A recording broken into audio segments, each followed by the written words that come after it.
Good afternoon, everybody, and welcome back to the show. The Atheist Experience is live November 2nd. What else? Anything else of interest? Well, I pulled up this thing. It's a Somali rape victim, age 13, who was stoned to death after being accused by Islamic militants of adultery. Okay.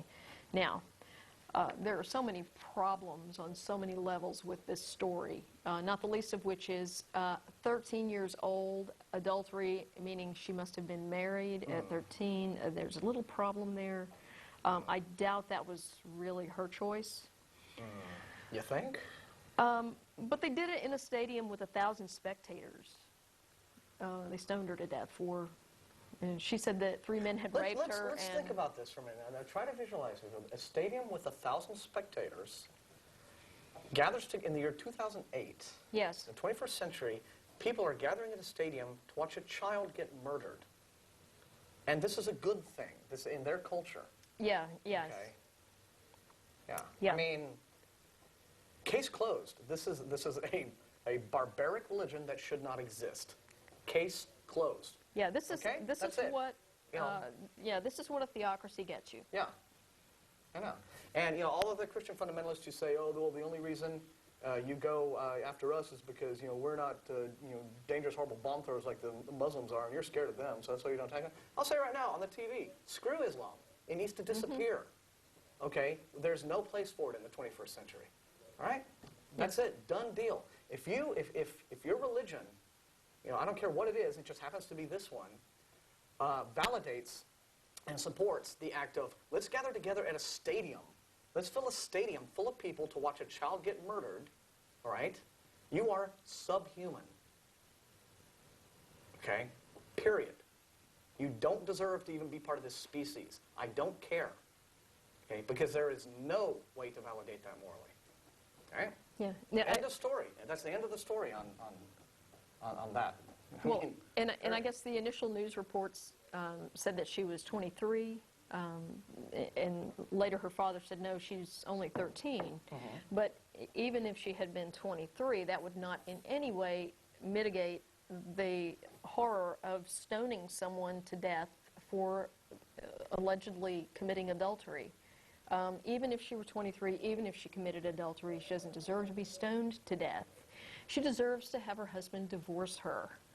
And that's it. Yeah. Okay. I don't care if this person was a grown man and a mass murderer who went on a rampage with a Kalashnikov in a shopping mall.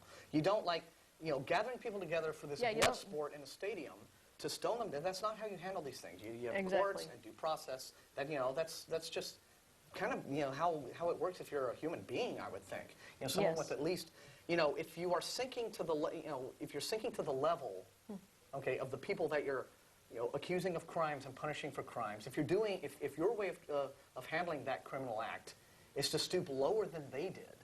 Yeah. Okay. This girl is essentially accused of a sex act.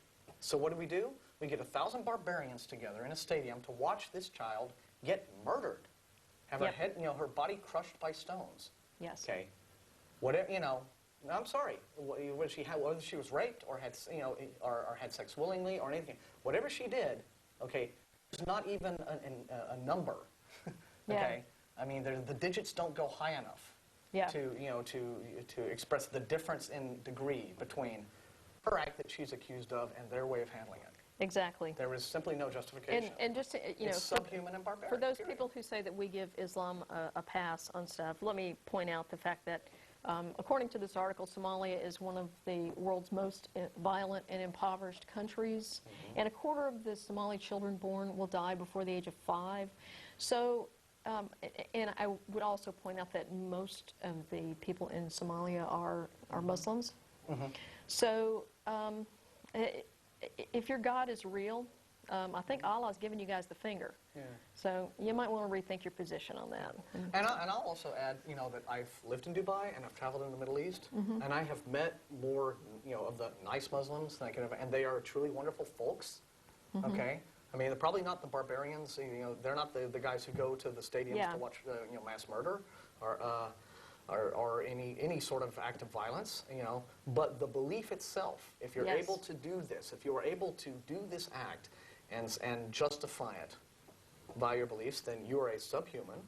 with a barbaric belief system. And, you know, so yeah, and I tell you, when I was a small child, and so this would have been like 30, 35 years ago, and I lived in Dubai before it became, you know, the Vegas of the Persian Gulf. It was this little, you know, two-camel town, and my dad was in oil. So that, and they were awesome people. I went to, you know, we went to a bedroom wedding. It was the sheikh's son was getting married, and it literally looked like, you know, that shot in Lawrence of Arabia with the tents going on forever. I mean, that's how it looked, and we had a fantastic time.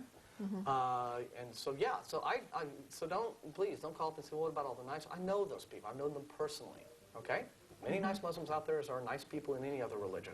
But you've got this going on, okay? And if you're the kind of person who's partaking in this, you're subhuman and barbaric, and the belief system is unforgivable. And a nice person can subscribe to an unforgivable barbaric belief system. There are things about the Christian faith that I find extremely barbaric, and believers quite often will turn a blind eye to the things, and they'll practice, well, here's the bit of Christianity that I think's nice, or the bit of Islam that I think is nice, or you know, whatever you profess.